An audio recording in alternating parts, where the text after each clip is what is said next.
अभी झांसी की रानी की बात हो रही थी, अब मैं झांसे के राजा की बात करूंगा। हमें तो सरसों के तेल ने लूटा, पेट्रोल में कहां दम था, और मेरा पकोड़ा भी कढ़ाई में नहीं डूबा क्योंकि उसमें भी तेल कम था। स्वच्छ भारत अभियान देखिए, चश्मा गांधी जी का, झाड़ू किसी और की, कचरा किसी और का फैलाया हुआ, और अभियान ये चला रहे हैं। मैंने पूछा इसमें आपका क्या है? बोले झाड़ू के पीछे जो एक छोटा डंडा लगा है वो मेरा है। आप करोड़ों की, दुकान पकौड़ों की, और संगत भगोड़ों की। और जब भी कहीं कोई ये बात अगर कर देता है कि भाई पढ़े लिखे लोगों को वोट दो, अनपढ़ों को मत दो, तो पता नहीं ये बात मोदी जी अपने ऊपर क्यों ले लेते हैं कि मैं पहले चाय बेचा करता था। बोले वो ठीक, इतना चिल्ला क्यों रहा है? आज अगर शाम को आप धीमे से अगर रिमोट कंट्रोल जैसे आपने ऑन किया, जोरदार आवाज, नमस्कार नमस्कार, कौन आ गया भाई? मेरा नाम राजीव निगम है। बहुत लोग जानते होंगे, बहुत लोग नहीं जानते होंगे। मैं मुंबई से हूं और एक स्टैंड अप कॉमेडियन हूं, हास्य कलाकार हूं।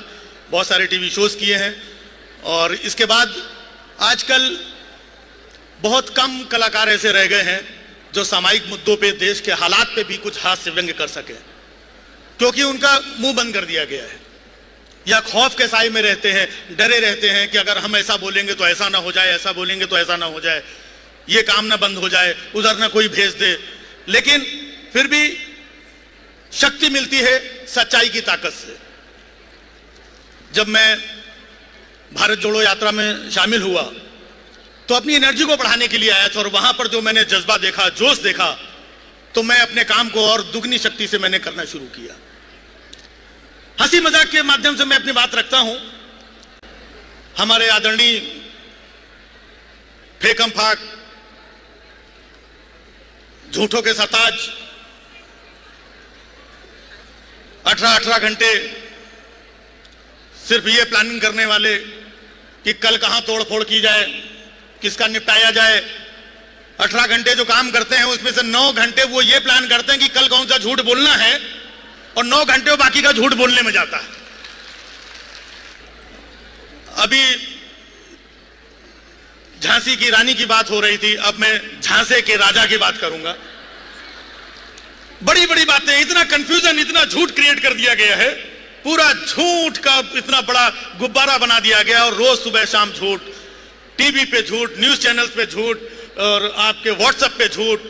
मतलब कई बार तो अपने को भी शक हो जाता है, अच्छा ये काम हुआ है, बाद में पता चलता है ये भी झूठ था। विदेश चले जाते हैं, इतने साल से घूम ही रहे हैं, कभी ये देश में कभी वो देश में, और बाकी के लोग न्यूज चैनल में अरे बड़ा डंका बजा रहे हैं, डंका बज रहा है, डंका बज रहा है।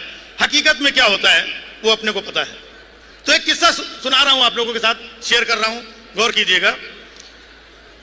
हमेशा घूमने के लिए मोदी जी इधर ये देश में वो देश में किसी किसी देश में जाया करते हैं। तो घूमते घूमते एक देश में पहुंच गए, वहां के प्रधानमंत्री ने हमारे प्रधानमंत्री का स्वागत किया, वेलकम मिस्टर मोदी। बोले धन्यवाद मित्रों। बोले मित्रों किसको बोलना है, हम अकेले खड़ा है इधर, नहीं आदत है हमारी। बोला मिस्टर मोदी, हमने सुना है कि तुम पहले चाय बेचा करते थे, क्या यह सच है? बोले बिल्कुल, यह बात 16 आने सच है कि मैं पहले चाय बेचा करता था। बोले वो ठीक, इतना चिल्ला क्यों रहा है? मैं ऐसे यकीन नहीं करूंगा कि तुम चाय बेचा करते थे, तुम अपने हाथ से एक कप चाय बना के पिलाओ तो मानूंगा। अभी ताली बजाने के लिए अगली लाइन आएगी कि तुम अपने हाथ से एक कप चाय बना के पिलाओ तो मैं मानूंगा। मोदी जी अंदर गए, चाय बना करके ले आए और उनको चाय दिया। जैसे उन्होंने चाय पिया, पूरी चाय उनके मुंह से बाहर निकल गई। बोले ऐसी घटिया चाय, चाय में इतनी मिर्ची, इतनी धनिया, इतना गरम मसाला, यह चाय में कौन डालता है? तुम झूठ बोलता है कि तुम चाय बेचा करता था। बोले नहीं भाइयों बहनों, मैं कभी झूठ नहीं बोलता। मैंने कहा था कि मैं चाय बेचा करता था, बनाया नहीं करता था। भाइयों बहनों, मुझे बेचना अच्छी तरीके से आता है, बनाना नहीं आता है। बड़ी बड़ी बातें होती हैं।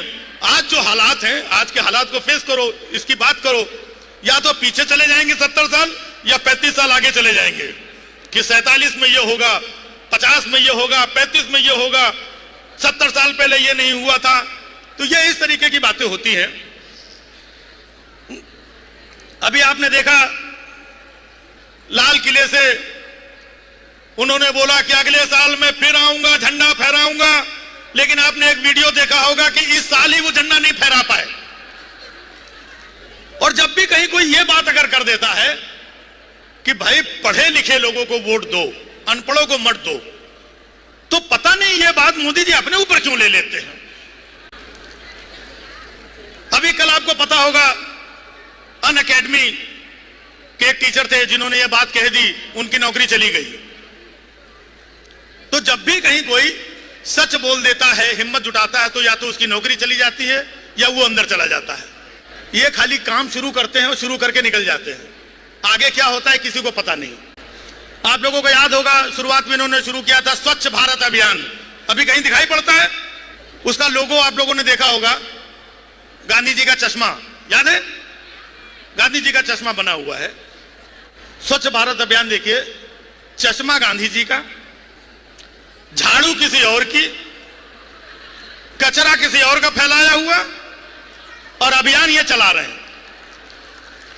मैंने पूछा इसमें आपका क्या है?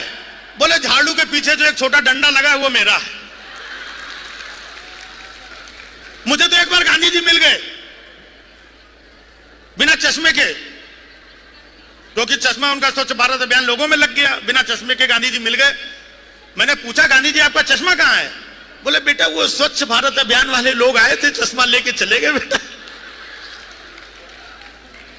जरा ये पता करो कि भारत स्वच्छ हुआ कि नहीं हुआ। अगर स्वच्छ हो गया हो तो मेरा चश्मा वापस दिला दो, क्योंकि मुझे कुछ साफ नहीं दिखाई पड़ रहा है। मैंने कहा गांधी जी आप चश्मा लगा भी लेंगे तो भी आपको कुछ साफ दिखने वाला नहीं है। ये बस खाली छेड़ते हैं, मुद्दों को, बातों को छोड़ करके निकल जाते हैं। लेकिन हम सारे लोग आज यहां पर इकट्ठा हुए हैं, अलग अलग जगहों पर। ये जो भारत जोड़ो यात्रा से सिलसिला शुरू हुआ, संघर्ष करना पड़ता है और संघर्ष करने के बाद ही सफलता मिलती है। ठीक है, बीच बीच में बाधाएं आती हैं। आज पूरे देश में देखिए महंगाई से पूरा देश परेशान है। कहते हैं कि हमें तो सरसों के तेल ने लूटा, हमें तो सरसों के तेल ने लूटा, पेट्रोल में कहां दम था। हमें तो सरसों के तेल ने लूटा, पेट्रोल में कहां दम था। और मेरा पकोड़ा भी कढ़ाई में नहीं डूबा, क्योंकि उसमें भी तेल कम था।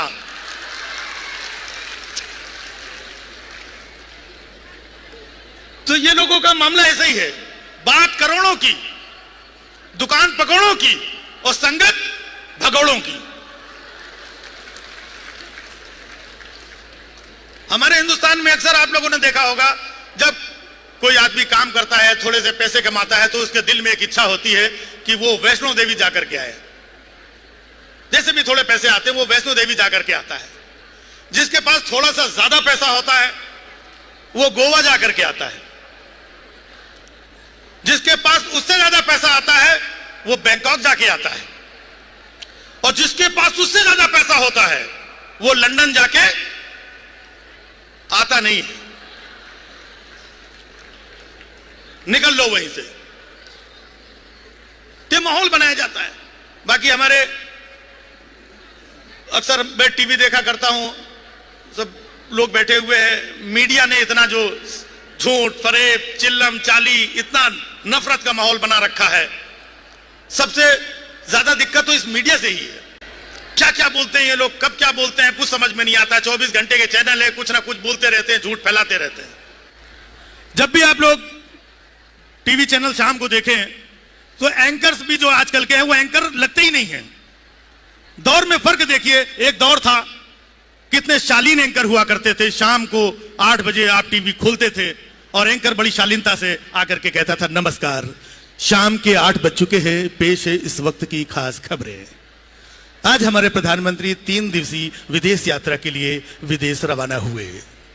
अब पेश है मौसम के समाचार।